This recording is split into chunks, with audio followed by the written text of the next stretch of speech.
My name is Henry Brown, and I am K1WCC. And my home is down here in Falmouth, Massachusetts, down in the Cape. And the air is clearing, the sky is blue, and the wind has died down. So we're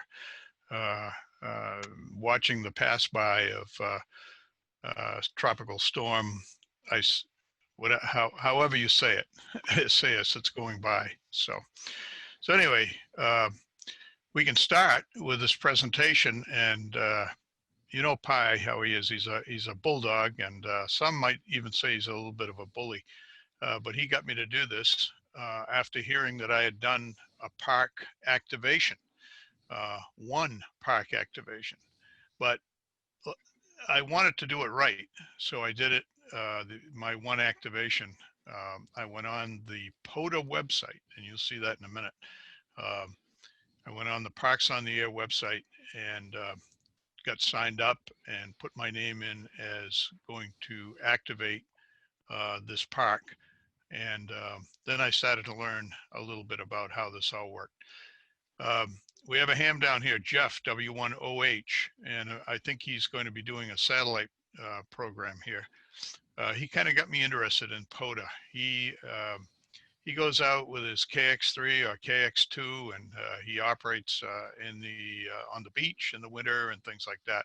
Well, close by here is the Mashpee National Wildlife Refuge, and that's a registered park on the air, and he has operated there. So I said, well, why couldn't I do something local? So this all started, this idea of parks on the air, with the national park on the NPOTA back in 2016. And that was something that the ARRL started up. They wanted, if you remember, put yourself back into 2016, as they say, and you can remember that the year before was the centennial 100th anniversary of the ARRL, and they had a fabulously successful on-the-air event during that centennial. So it's kind of like, well, what do we do now? Do we just put the brakes on and stop? And no, they didn't want to do that. It was Sean Kutzko. Some of you guys might remember him or know him. He was the one who originated national parks on the air. So what they did was they took every federal park facility that is in the United States, and I guess in territories as well. And it didn't matter if it was a park or a monument or anything like that. And they said, activate that. We'll put a number on it. Have like a serial number.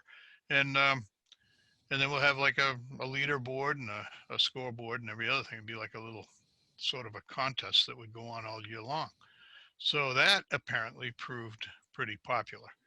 So let me put this here. Hope everybody can see it. I've got the pictures right in sort of in the middle of it here. So anyway, the National Parks on the Air was very successful, and I don't know if the league knew just how fast it would take off. They organized a system of chasers and activators, and you could see the idea there. Either you could go out and sit in your shack and chase these parks, or you could be an adventurer and get out and activate them. And that was what that was all about. And the event began at midnight on January 1st, 2016. And that took off with a bang, as they say.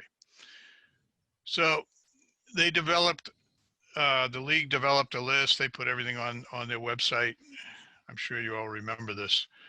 Each site had a number, and they were tracked online. They had a leaderboard, and a lot of it was keyed to the Logbook of the World, which is their,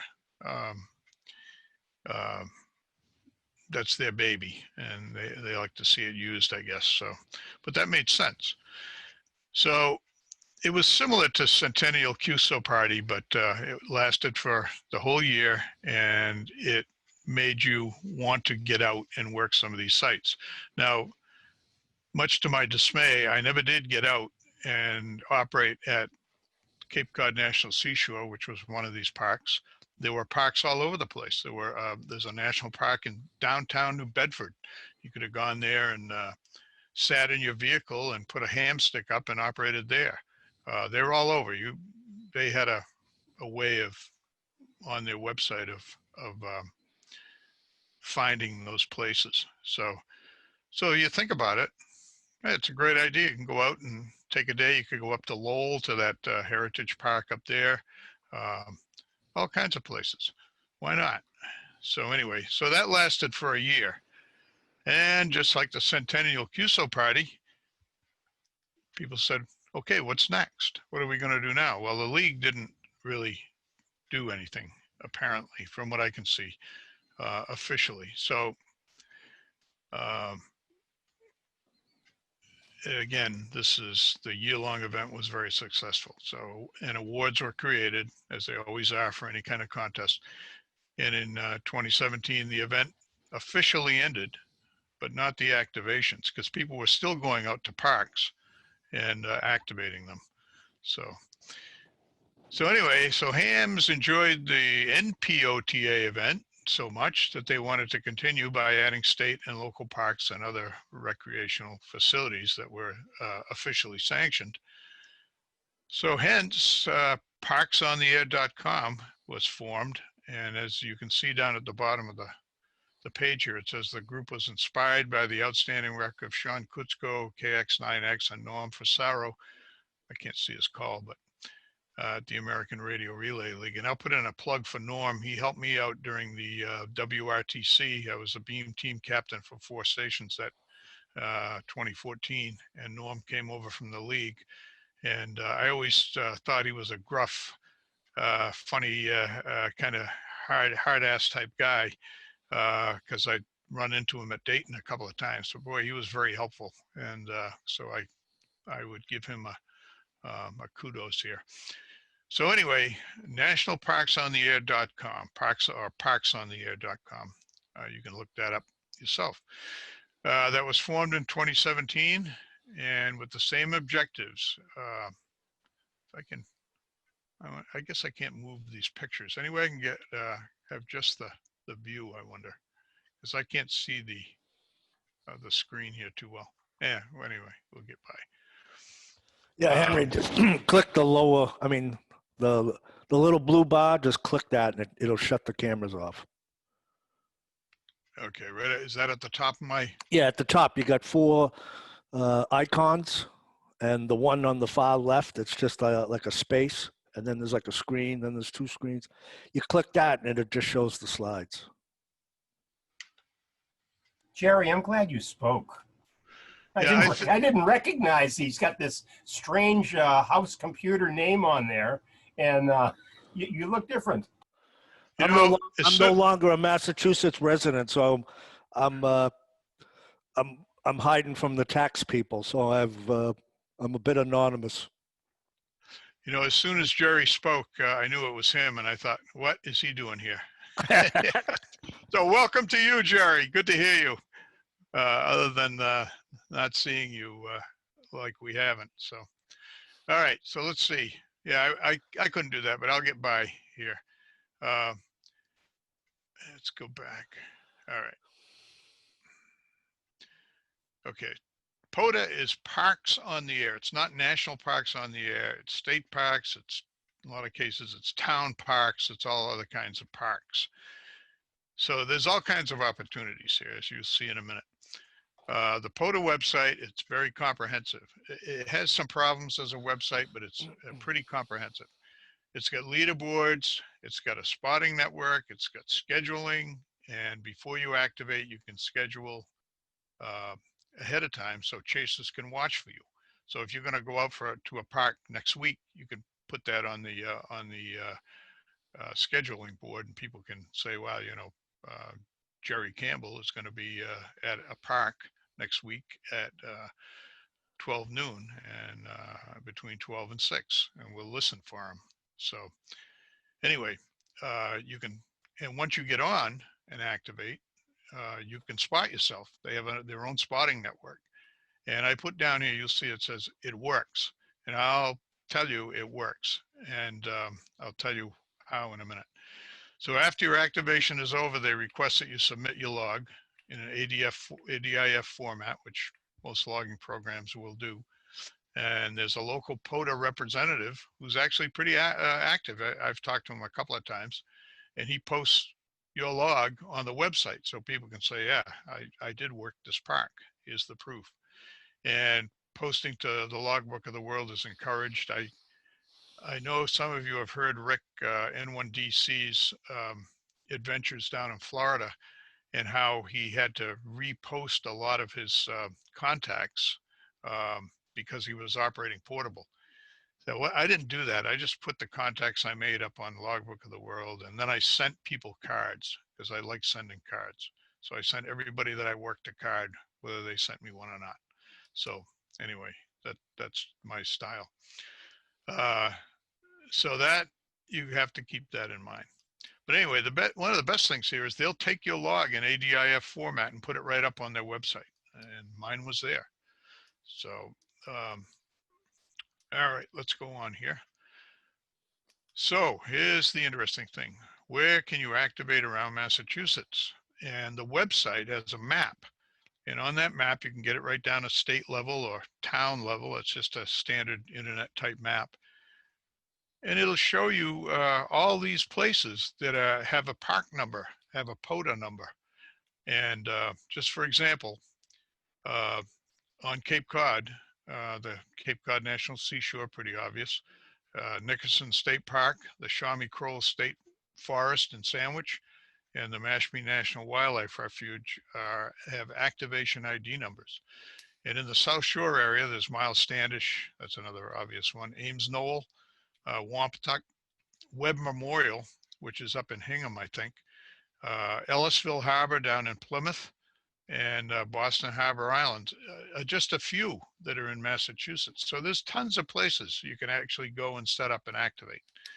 And like I say here, if you check the map, you'll be amazed at the places you likely never heard of, just a short drive away, and that can be activated. Now I've camped many years up at Wampatuck, and I never knew there was a place called Webb Memorial State Park. That's kind of near Wampatuck. So I don't know what it's like, but you could go there and set up. Some places you need permission. Some places you might have to buy your way in with a ticket like you do at any park. I thought one thing that people could do would be to go up to Wampatuck and rent an RV site. Just drive in with your car, rent an RV site. They're not expensive. And you'll have power and water there if you wanted to spend the weekend activating Wampatuck State Park. So that's something that could be done. So my first activation was at Shawnee Crow, and that's what got me interested in this. My wife had triple bypass surgery back in March, and she recovered nicely. And but she got really chomping at the bit with all this COVID stuff, and wanted to get out. And she said, "We got to go camping." Well, the campgrounds are closed. What do you do? So as soon as Governor Baker opened up the campgrounds, we signed up for a campsite at Shawnee Crow. They're only allowing 40% full there. So it was not very full, and we got a site, and I set up right my campsite to operate. I'll show you a picture here, not of the campsite, but what I used to when I operated there. So that was so how do you officially activate an entity? And at first you go to the POTA website and you register. You have to register your call sign as an operator. Then you can determine which park you want to activate, and note that with the appropriate approximate time, date and time on the schedule. Now, if you're a camper and you go for a week, you're not going to, I mean, your wife's going to say, "Hey, I want to take a hike," or I want you to take a hike, or something like that. But you may not be able to sit down and do it on the date and time you said. So I gave 2 or 3 days on my schedule. That's when I would be there. So then I took my KX3, 15 watts, set up the site at my campsite underneath an umbrella at a picnic table. It was really nice. And I spotted myself on my iPhone and got on 40 meters 40 meters to me is the best place to do this type of thing because the antennas are reasonable, but yet the propagation is usually good in the afternoon and in the evening. So I always use 40 meters and almost never 20 meters when I go to when I'm camping. And yes, Pi, I know you're asking the question. CW and digital activations are also fine. So, and be sure you log your contacts on paper, but you'll need to log it when you get back on your regular logging program and submit the ADIF file, as previously noted. Now, this sounds a little complicated, but it isn't. And on the POTA website, they have some pretty good both videos and written information. They have like a little document that's like 10 or 15 pages long. It's easy to read, and it walks you right through the whole process of getting yourself registered, getting activating a site, sending in your log, all that kind of stuff. Yeah, well, let me go on here a little bit, and maybe I can convey that as well. So why do this? It's generally a healthy outdoor activity. You're supporting amateur radio just by getting on the air, and they're a dedicated group of chasers. And this I could sense it right away when I get on the air. They're a dedicated group of chasers who want to log your park, so don't disappoint them. Also, it'll help you determine how good a portable operator you are and how good your gear is. It's a good test. You don't have to operate QRP. It all depends on your available power source, I guess. Like I said earlier, you can rent an RV site at Wampatuck. I've always wanted to do that. My wife doesn't like the RV sites there, so we always end up camping in tent sites. But for example, use the trees for holding your antenna, plug into 120 volts, and you can run 100 watts there without any trouble. So why do this? Most of all, it's fun. But let me tell you what happened to me at Shawnee Kroll. I set up, it was 3 in the afternoon. I had for an antenna a ham stick that was elevated 5 feet off the ground with one, that was about a 30-foot long radial. I had to trim it to tune the ham stick. I set it up, I spotted myself, I called CQ, and I was barraged with pileups, and most of the signals were really high quality. It was one right after the other, and all I had brought was a little small notebook to do the logs. Luckily, I had a place for every the time and the whatever, and my watch for time, and so it was like you go and you have an expectation you're going to work 1 or 2 people. I worked many people. Well, I was about 20 in about 35 minutes with 15 watts and a ham stick. So that gives you an idea of what you can do. And that to me meant a lot. So we're going to Nickerson State Park in September, and I'll be activating there as well. But I don't have to go camping to do it. I can just go out and do it somewhere. I could go up to a park that lets you in without a fee, and or even if it is a fee, and operate, set up and operate. It's a good idea to if you're going in like that, I think, to let the ranger at the gate know what you're going to do, and they'll probably just say, yeah, okay, go ahead. So I've never had any problem like that. So let's go on a little bit here. I don't want to overstay my welcome here. Hold on. This, I don't know why I put this in. This is my cheat sheet for park numbers. It's you can see there's Monomoy National Wildlife Refuge on the Cape. You have to go there by boat, and there's a park number there, K0324, I think. I can barely read it. Cape Cod National Seashore, Nickerson, Shawnee Kroll, Miles Standish, Ellisville Harbor, Mashpee, and on and on. And you can see at the bottom is my POTA number, 6148. That's what I got for registering. So that's my Parks on the Air number. There's my KX3 with its purple milk stand case. Everything goes in that when I go out. There's a Bio-NO battery there, which I did use at Shawnee. It's a 9 ampere hour. Works really well. That's an investment that is worth making. So I use that. And then there's the antenna. That's in my front yard, but you can barely see it. But that's a PVC pipe. It's about 5 feet tall with some sisal rope. Just some string I bought for $1 at the job lot. That stuff is unreal. You can tie 1,000,000 knots in it. You can throw it away when you're done and tighten it right up. It's really good. And going off to the right is the elevated radial. I kept that radial elevated right up. And I think I've got 25 feet of RG8X there running over to the rig.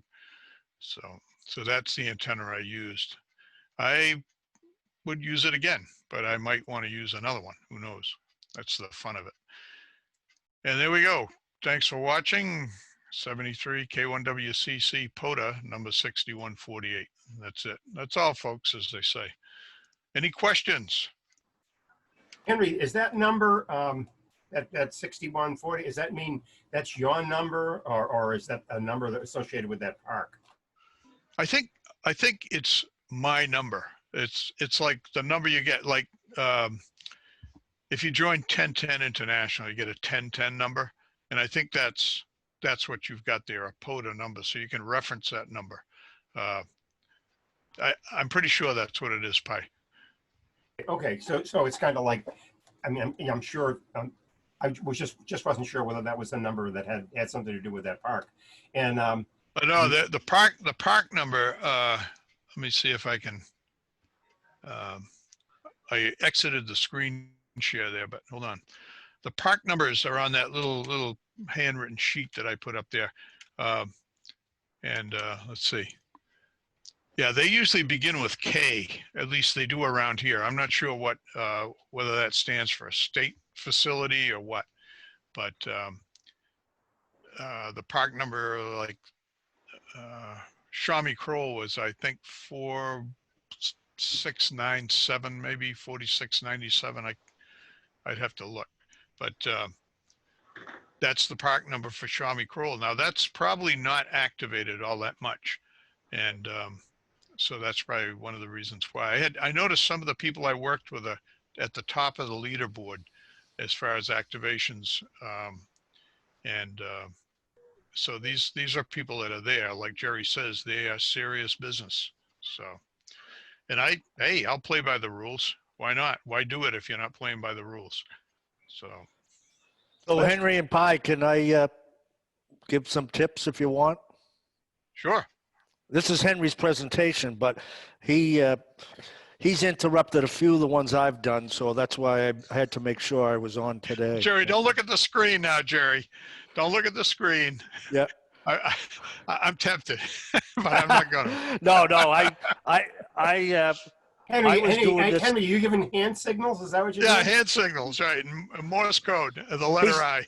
He's telling me he's from the one call area. So, no, I mean, you guys know Whitey and Henry are great guys doing outside stuff, and they got the bug for me, and I do it down here quite a bit. And I got the bug for Parks on the Air after I saw a couple of things at Hamcation. But if people are going to get into this and listening also to what Henry said, is even when he just got on with his simple little station, I would recommend that if you go out with one or two people, and because you start slow and then you see the onslaught of how it comes. What happens down here is, because of the Everglades, we have tons of parks. And when somebody gets the Everglades, it's you get major pile-ups. What happens here is guys go in 2 and 3, and they'll do an hour at one park in the Everglades, jump in a van, and go to another one. So by the end of the day, they're doing 5 or 6 places. The thing too down here, but it can happen anywhere, is with the computer especially, is don't go just thinking you can log with a computer. As Henry said, I would have somebody starting off by doing paper and then somebody trying to do logs. The problem becomes is hotspots. If you're trying to use a computer real time, and a lot of the stuff you have to do real time, because if you go onto their site and look at the information they have, there's a website that's tracking you. So it's showing all the places in the United States where somebody's on the air. So you, as a person sitting home, click Florida, and it'll say all these places are active. So it's real time, and then they start chasing you. So they're not worrying about if you're logging them right away because it's impossible. But you got to have a hotspot. You got to have a computer, as people doing outside know. You got to have a shield so you can see. As Henry talks about the Rangers, down here, the Rangers embrace it. We got invited to do the 80th anniversary of the Florida State Parks, but unfortunately, COVID knocked it out. Down in Florida, you can buy a state pass. It's like $20. A park down here is usually $5 to $8 with a military discount. So very quickly, you get your money back. Down here, because of hurricanes, thunder and lightning, is a lot of the areas have shelters. So we use the shelters. They have a grill, a shelter, not power. A lot of them don't have power. We also will use high visibility ropes, extremely high visibility, because if the ranger comes over or anyone, you know how they are. They were probably Boy Scouts. Is think like a Boy Scout. Have caution tape. If the antennas are low, just have caution tape hanging from a couple of the elements. And wherever you have wires on the ground, just put some caution tape or use a little bit of high visibility. We all know working outside field days, everybody's tripping over everything, but minimize it. Don't touch. Down here, like I said, we have great relationships. The guy on the way in says, hey, how's it going? And they're used to us. First time I went down here, I pulled up. I thought it was a field day. I couldn't believe the tower the guy had. And I was slow. I was doing it on my own and just putting wires up in a tree. What came out of national parks on the air is slingshots are actually illegal in state parks. It's considered a weapon. So watch out for if you're trying to shoot a wire into the tree. Most of us wouldn't, but technically a slingshot is an illegal weapon in a federal park and in some state parks because people kill animals with them. So, but don't attach to any of their structures. Use high visibility. If you're going to put wires up in a tree, just throw it so that you can pull it back. And again, use a pull string and they see it. So I, unfortunately down here, the COVID hit and they shut a lot of the parks down. They're open back up, but where the problem now, especially in Southwest Florida, where I am in the Everglades area, we're hitting 111 heat indexed every day. And at 2 o'clock, the thermals start to build. And by 3 o'clock, they're coming across the Everglades. And they'll dump 2 inches of water in like an hour. And it gets a little tight to put up anything. So I've slowed down a little bit. But once you get the bug, and I would seriously suggest people doing a little bit more research, going online. There's tons of material out there. I think Henry did a good job whetting people's appetite. But I think this, for clubs, is something that should be a club adventure and participation. And it's also another way, I think, to drag younger people into it, because I did, it's like when you do the July 4th, trying to get the states. I mean, there's a little bit of excitement to it, but this is a lot of excitement. I think it's a way to bring kids into it. So I fully endorsed. And when I saw Henry was doing it, I actually said, well, I better get on the air and support him, because as soon as it cools down a little bit here and we get through hurricane season, I'm going to be back out there. It's very easy in Florida, of course, because of the weather. I'm geared for it here. I've got 2 clubs down here that I actually transformed them and to get outside, and they all tease me. And when we have meetings, they'll always say, oh, if you're going to do anything outside, ask Jerry. But I got that from Henry, and I got it from Whitey. I got it from, watching Pie over the National Seashore, and, what Henry and Whitey and others did with lighthouses. This is a combination of all of that. And as Henry said, you can pull into places and have power. A lot of these parks, there's plenty of toilets. But the Everglades makes it interesting. You can be out there and you hear things going through the mangroves, and you don't even want to think of what they are. You just want to make sure the truck is very close by. My wife came over once and said, "What's that thing that keeps going by in the water?" And I told her it was an alligator. And I said, they're full today and it's too hot. They won't come out. They lay in the mud. But I'm overplaying it. But no, it's a lot of fun. It brings a lot of the hobby together that people forget.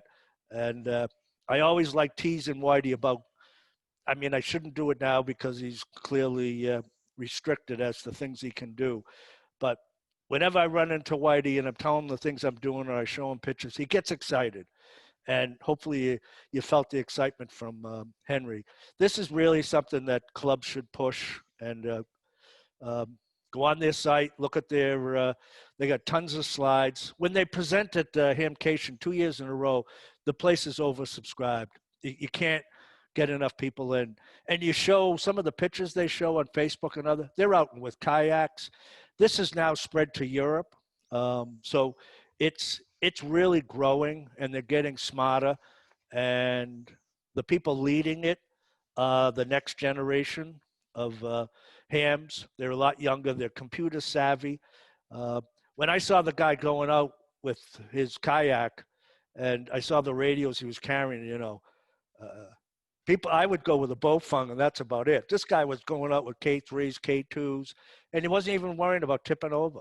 So, and down here, the parks include bird watching places. So those people actually embrace you too. So I've said enough. I don't want to steal anyone else's time, but great job, Henry. And I only came on because of you.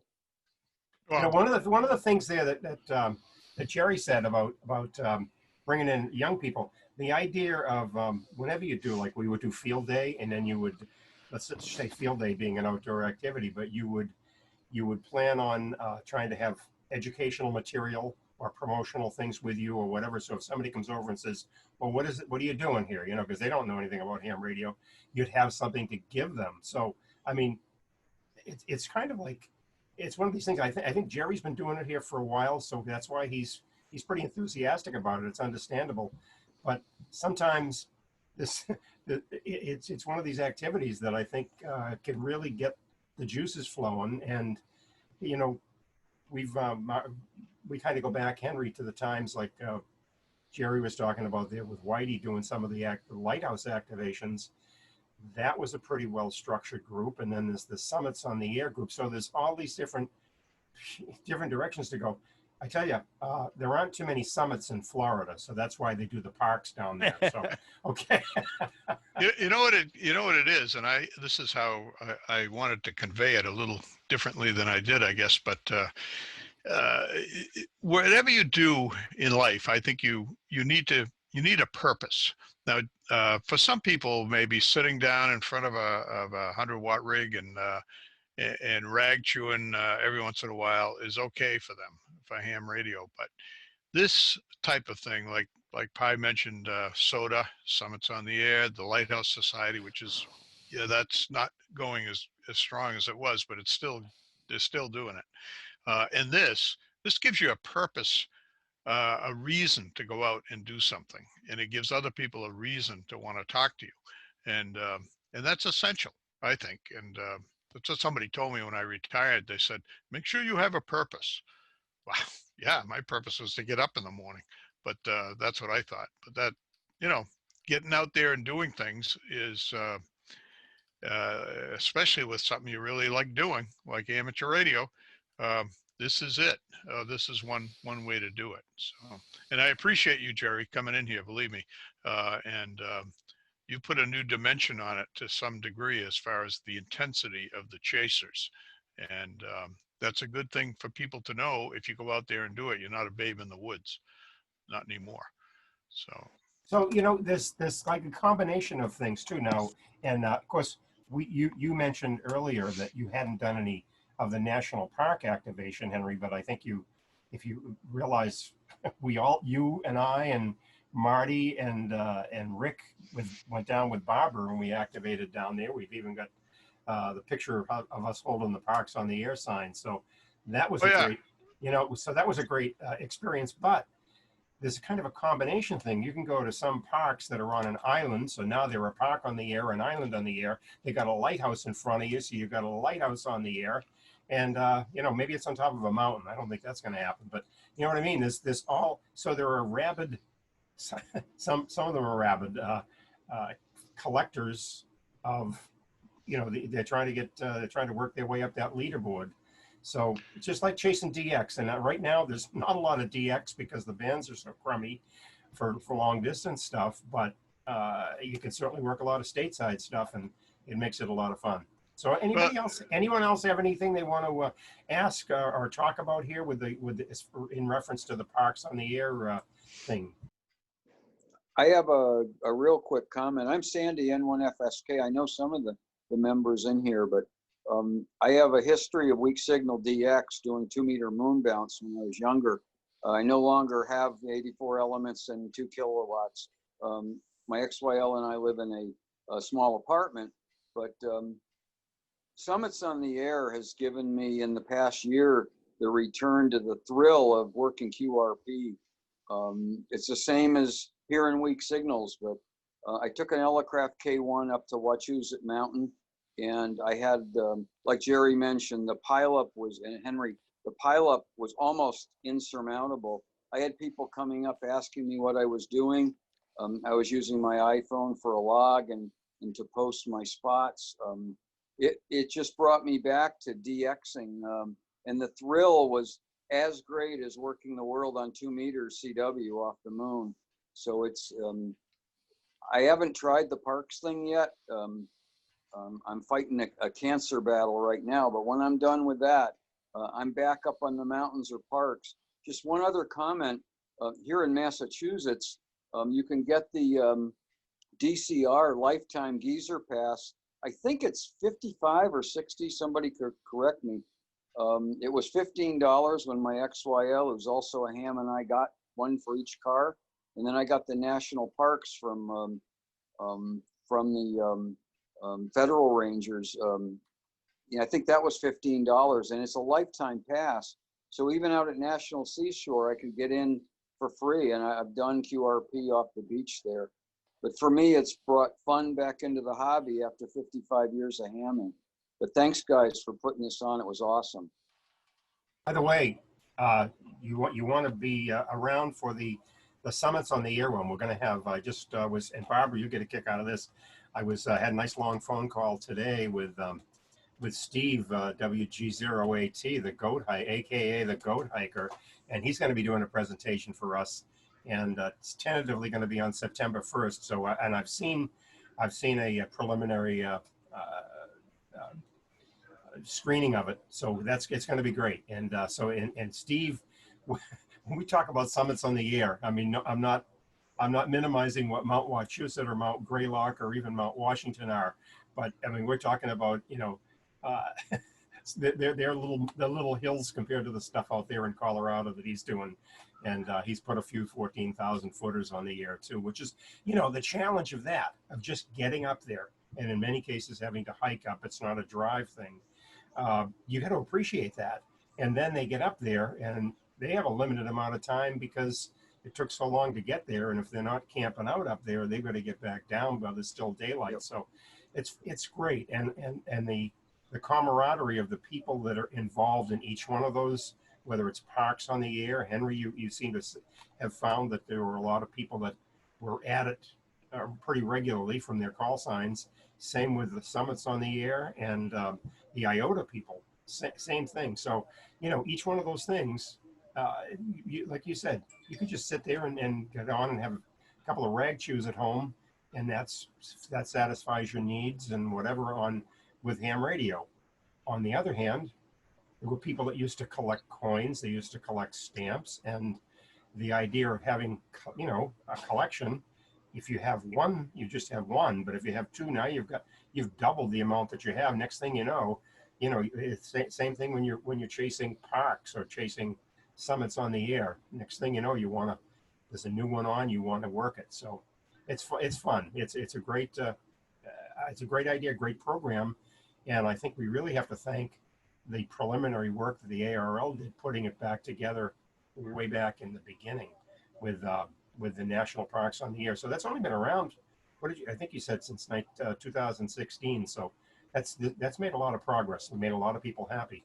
Well, and another thing I failed to mention, you've got a great place up there that I've hiked a few times, and that's owned by the trustees of reservation, and that's World's End, out there, and I think it's in Hingham, right? World's End. That is an amazing, nice place to go. I just love walking around there, and that'd be a great place to take a a backpack rig out there. But they're not listed as a park. But you could get them listed as a park. It takes a little time. It's like the lighthouses too. It's tough to get a new lighthouse up, but you could do that, and then you've got another park in your neighborhood that you can go to, and when you feel the need, and get a trustees of reservations pass for the year or join them, and then you've got a great place to go. So just there's a lot of possibilities here, and keep you busy. I think we have somebody that has some knowledge about parks that's here today. So Barbara, you got something to say? I do. As far as Cape Cod National Seashore goes, the summer staff and even what's there for year-round for law enforcement rangers, they change constantly. So Cape Cod National Seashore has guidelines that are approved by the superintendent. And I would suggest you find them online and print them out and bring them. And if you contact any park and just say, hey, I'm coming, and they say reply, I would be sure to print those, have a printed copy of that. So if a ranger or someone approaches you and says, hey, what are you doing here? You have something in writing to show them. In Monomoy, Henry mentioned Monomoy, it is the island, but they also have property on the mainland that you can drive to.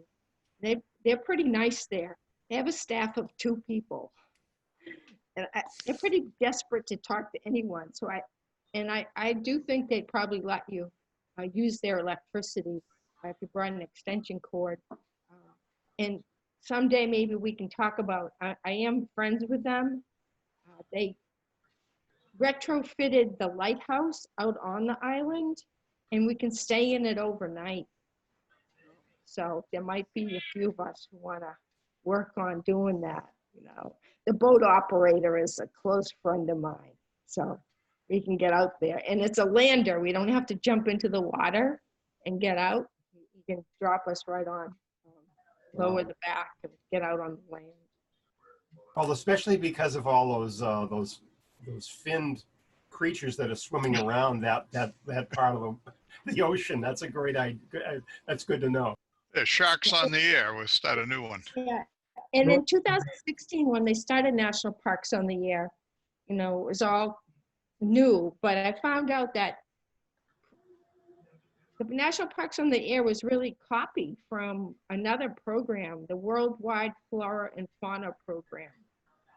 They still exist, and this K number assigned to parks that are used by both organizations.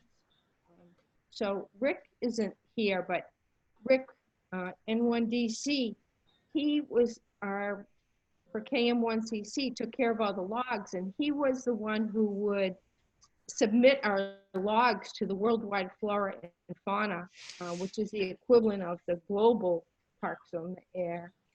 And so while we were a Parks on the Air, we were also part of the double Worldwide Flora and Fauna program, which is global.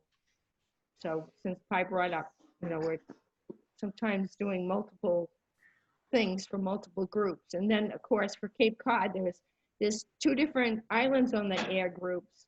One is from the United States, and they turn anything into an island if they can. So they wanted to include Cape Cod as an island. I said no. No, we're sticking with the Marconi theme. We can't be everybody. if they want to send us a card, we're happy to confirm if they give us the numbers to put on there for their program, but we weren't going to start advertising on this US version of Islands on the Air. So that's all I have to add. Yeah, but you also threw in the fact that you were in Grid Square FN 51, so that was a big plus. That was a bonus. Yeah, I miss being in FM 51. Great.